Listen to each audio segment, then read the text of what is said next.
right, so I'm Michelle Shory. I'm Amy Whitehead. Hello, I'm with elementary. Hello, I am Vongmany Edmonds, and I am with elementary ESL Resource 2. This is an interesting slide. Michelle, how many ELs are in JCPS? So what do you guys think? Vongmany, do you want to give them the answer? Sure. Why don't you go move them to the next slide? So this is what we ended the year with. We ended the year with 11,776 English learners. And this chart reflects the number of English learners that we tested in January with Access 2.0. And as you can see, our numbers are steadily climbing, and we are almost at 12,000 English learners in JCPS this year. And do you guys notice that growth from last year, especially? It's amazing. We were incredibly busy last year. Sure. Very busy. All right, next, we would love to know how much you know about the top languages in JCPS. So we actually have 150, or actually more than 150 languages and dialects in JCPS. But we have 5 dominant languages, and Vongmany put, some environmental print here. She gave you a clue. So can I get any guesses on those top 5? I would believe that it would be Spanish. Yes. And I believe that maybe French. Okay. I speak French, but it's not. It's not. Now, are we including English in this? I know that's English language learners. They're not including. It's all out people who are not speaking. Okay, so we've got Arabic. Yes. Okay. Oh no, I'm gonna mispronounce some of these. I'm seeing in the chat we have Farsi. Which, that's a good guess, but no. Yeah, that's a good guess. So we're going to give you the answer in 3, 2. Oh, Mandarin, nice guess, but no. Arabic. I was going to say Arabic. That was the one I was like, what is that? Yes, Arabic. But maybe and so Vongmany and Amy, you guys jump in, but this is really interesting because these languages shift, from time to time.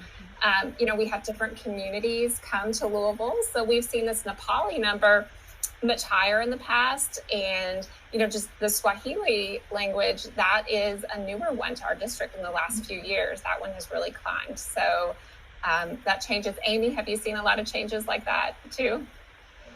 Yes, exactly what you just mentioned. Swahili has hit the top 5 in the last couple of years. And then, Vongmany, what is it? Over 50% of them actually speak Spanish?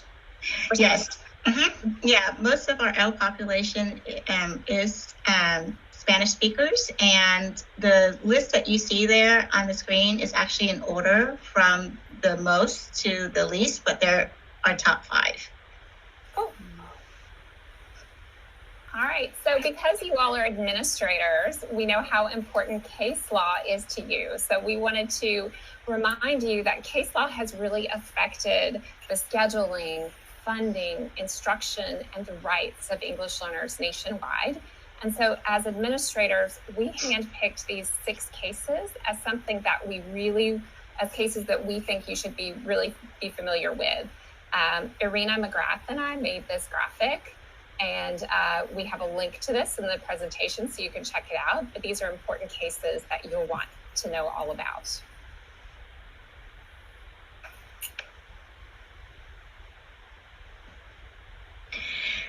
So for the intake process for L families, the intake process is still very similar as before.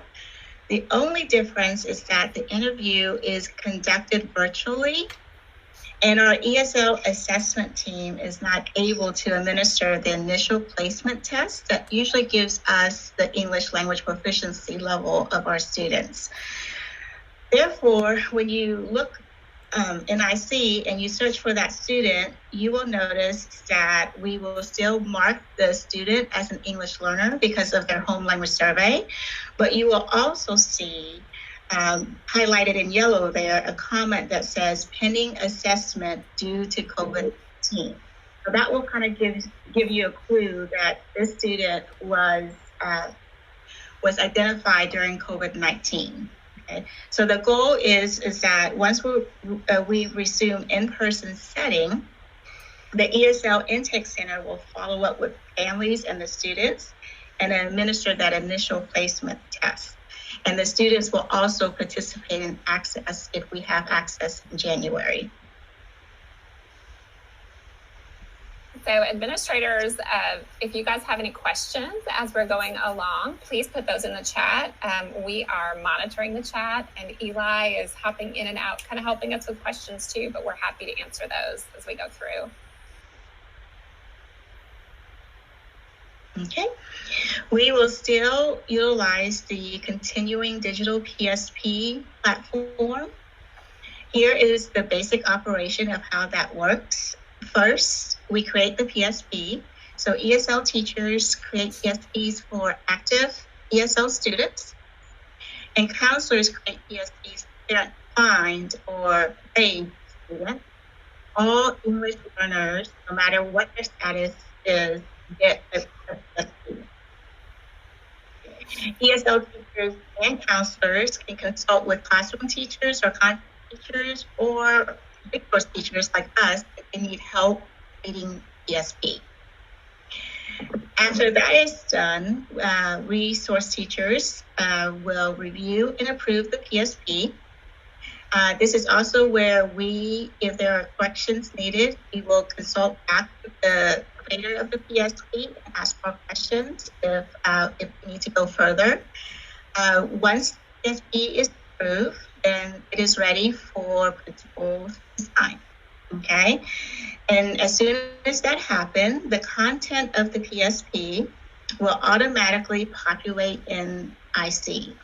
This is where you will find the service model type that is used to deliver English language instruction.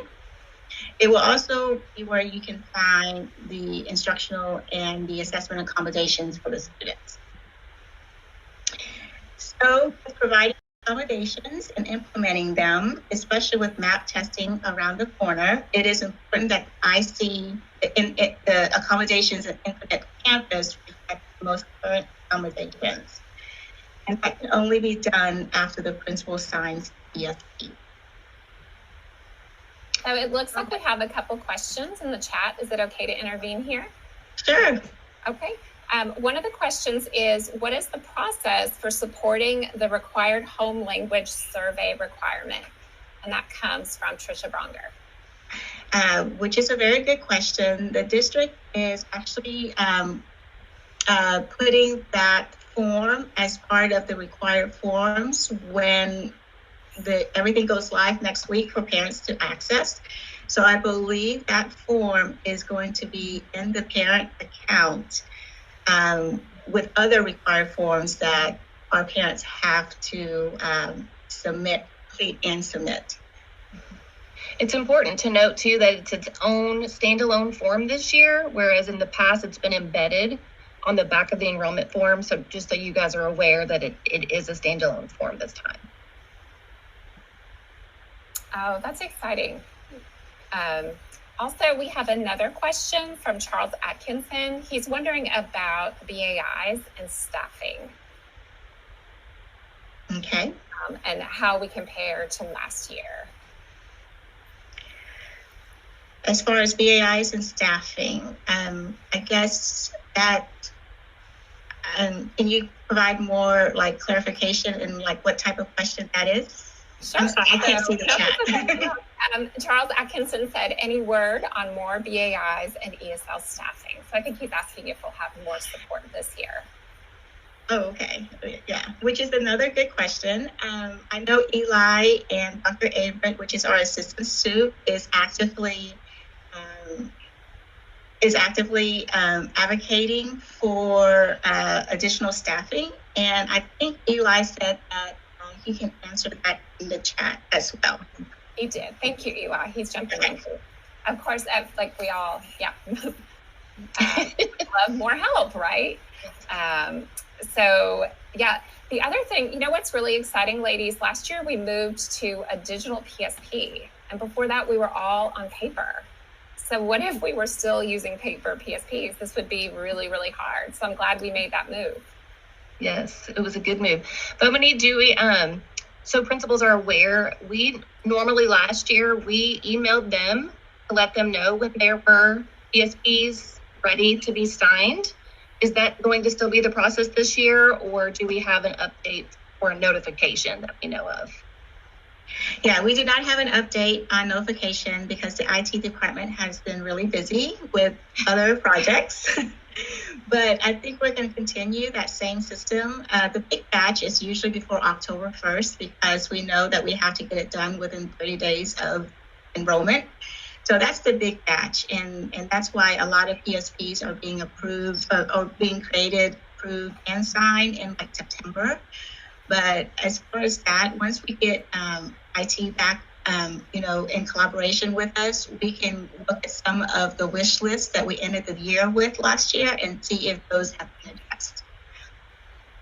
All right. Thanks, Vongmany. Okay, so we know that ELs are entitled to receive English language development or ELD services. So what that means is that the instruction is specifically designed to support English learners in developing their listening, speaking, reading, and writing skills in English.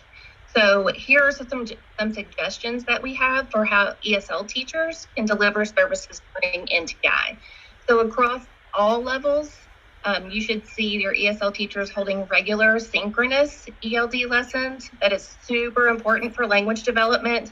They need that time to interact, to practice, feedback.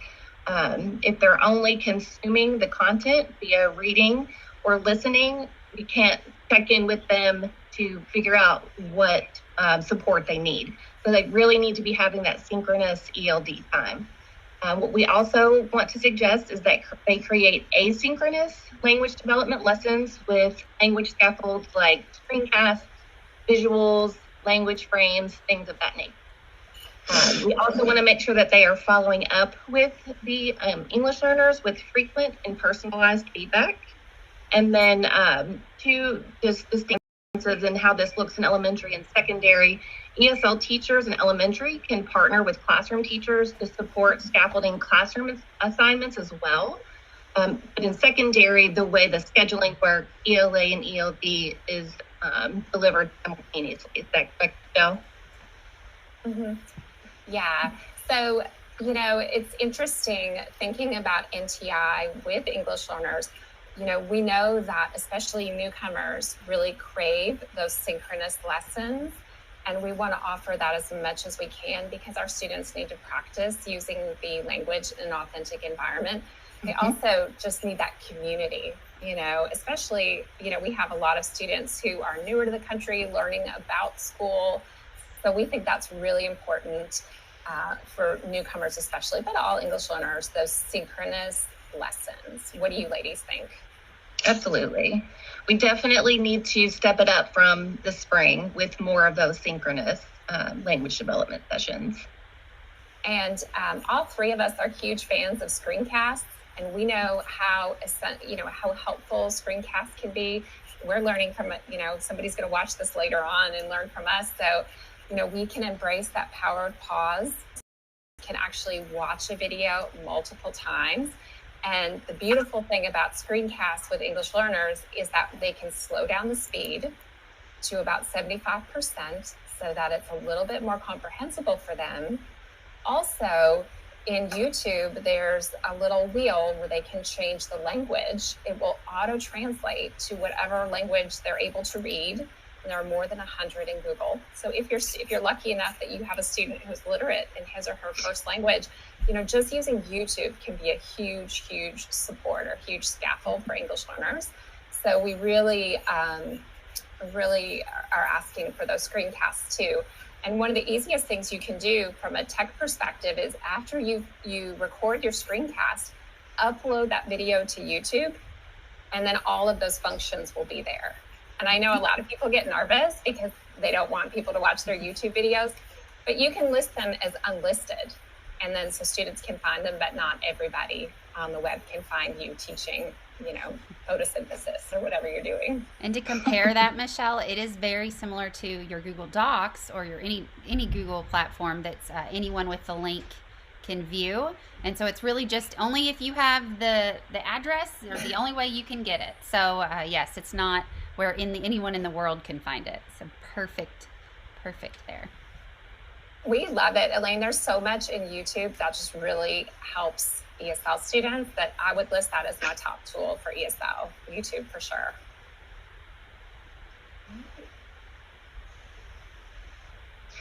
Okay, so another thing we want to make sure we share today is how to access the language support when communicating with families or with students. If you're in secondary, teachers may directly contact students.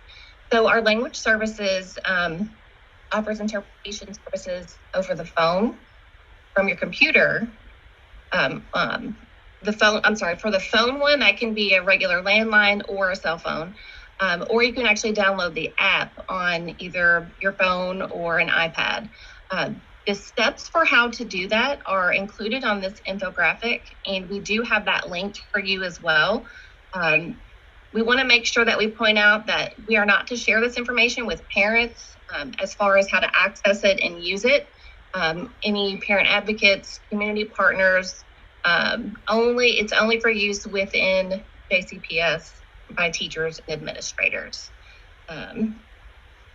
We think our opinion is that options 2 and 3 from your computer or from your phone are the easiest once you get them set up and activated. And we highly recommend maybe even taking some time with the staff while you have them all there in front of you and having them either do the steps to download it and activate it on their computer and bookmark it, or go ahead and have them download it on their phones. And if Michelle, if you'll click, we'll show the app for what it looks like. The app is actually called, you would have to search it in the App Store, Google Play. It's called Language Line Insight, and that's actually what the app icon looks like. Very easy to use once you set it up. It may seem intimidating at first, but it's very, very easy. In fact, I wanted to show you really quickly. Let me know if you can't see this. So once you have the app, all you do is click the language and you have the option for video call or phone call, and it calls right away.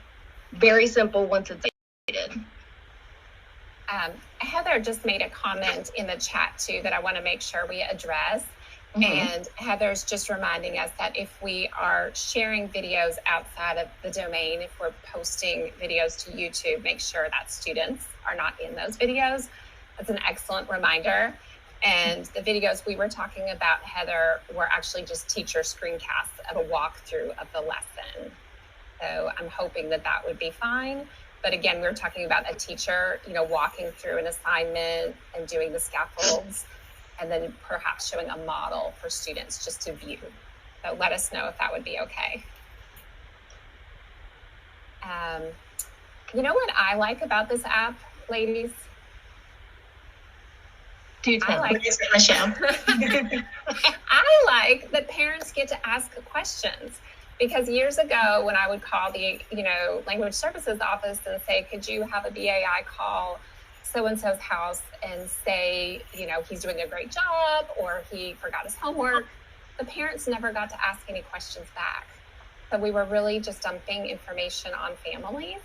But I think this app is so respectful because parents get to ask questions.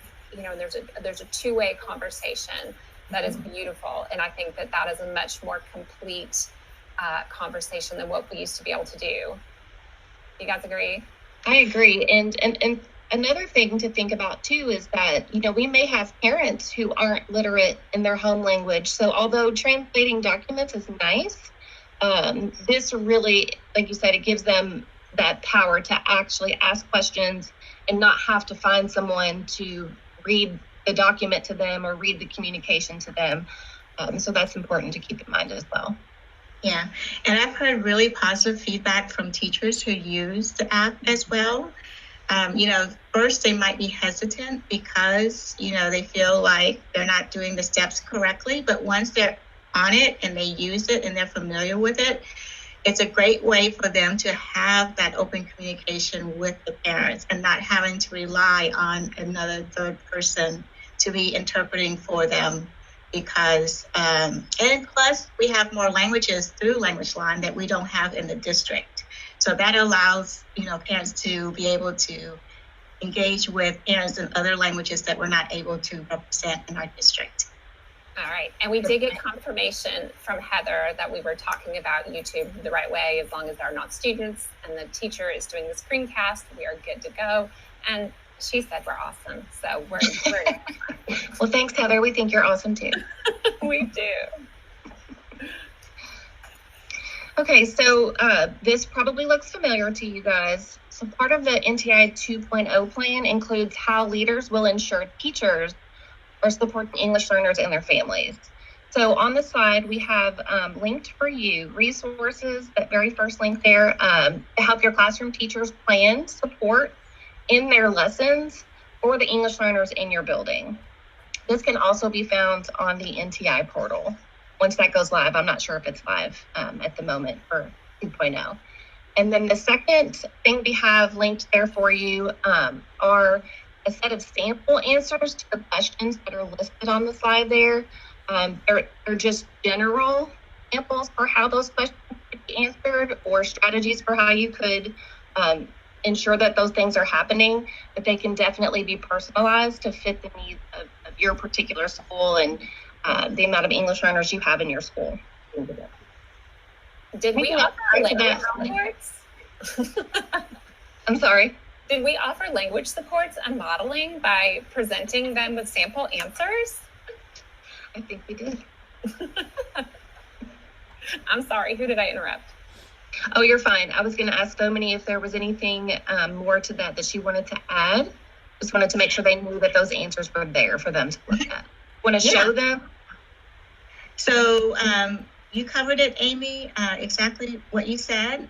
When we are done with this presentation, if it's not up yet, you will have a link to the whole presentation, and within that, you'll have the hyperlinks to those documents in the JCPS digitalchannel.com schedule. All right, so who are we? So we want to help you, and we're here, and one of our very favorite things is to go to schools and support teachers and students. And so even though we can't do that right now in a brick and mortar fashion, we can support you digitally. And we would love to support you with trainings on language development, lesson design, thinking about technology supports for English learners. We are all very passionate about that. So this is our team, and this is probably a little small for you to see. So we actually, when you get the slides, you have a link to the district handbook, and you can see who's available at different levels. I'm Michelle, and I work with high school, and my partner in crime is Drew Courtney. Yep. Amy, Vongmany, you want to introduce yourself? Yeah, so we are elementary resource teachers. Right now, we are 8. There are 2 in Zone 1, 4 in Zone 2, and 2 in Zone 3. And Amy is Zone 1, and I am Zone 2. And our fabulous middle school resource teachers are not here. They're in their meeting right now, but Molly and Elizabeth are also available for middle school. And our director is Eli. And you will also notice too, once you get the slide deck, the support we provide. So there's a list of, there's hyperlinks in that document as well that you can click on that will take you to more resources for you, your school, and your teachers. And there's more. We also have some other resources for you hyperlinked. Last spring, we built an NTI communication site. It needs to be updated. We just came back to work this week, so we're working on updating things. So you can find some letters to families, some general information, and we're going to be updating that because right now our office is working on an NTI 2.0 letter for families, so we'll take care of that. Also, we have instructional resources at the elementary, middle, and high school level. And I can speak about the high school site. Drew and I built some sample lessons so that teachers can see what are some good digital scaffolds for English learners at the high school level. And then also professional learning. Amy or Vongmany, do you want to talk about our feedback? I really enjoy the module.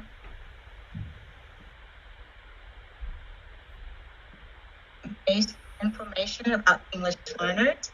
For example, one of the modules is about just the reader access scores, how to read them, understand about them. Another module is about newcomers. We have one on refugees and immigrants.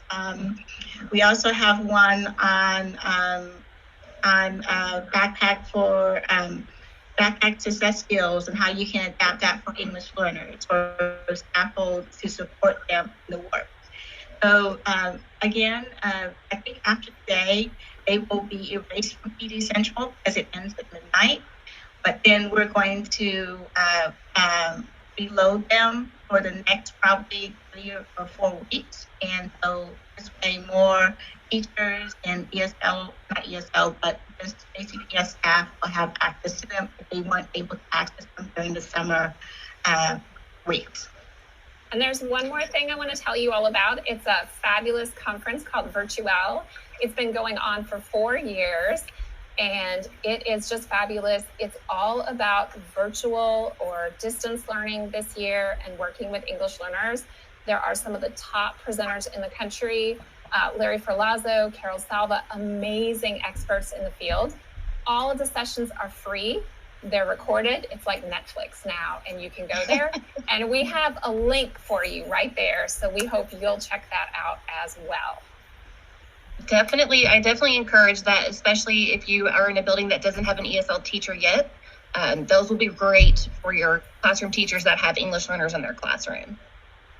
Larry Ferlazzo's keynote is the best thing I've seen in a long time. And it was about 20 minutes, and it was a treat. I sketch noted as I did it. I got out my notebook and my markers, and it was such a fun thing to do. So highly recommend.